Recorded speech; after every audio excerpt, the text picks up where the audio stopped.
Hi guys, welcome back to my YouTube channel.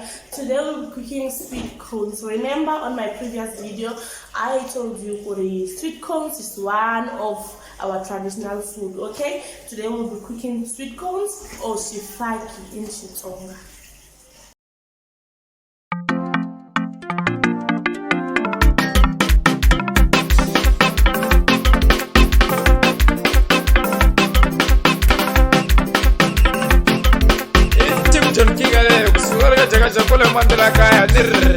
Okay.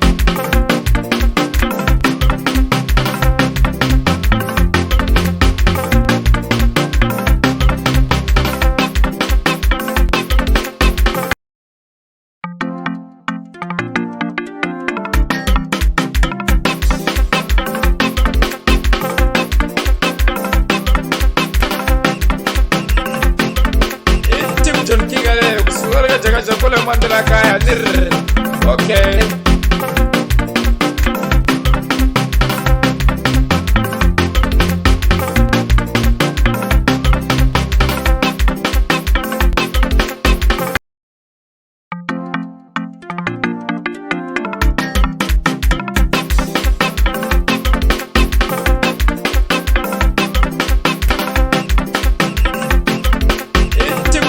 Thank you guys for watching. Like, comment and subscribe.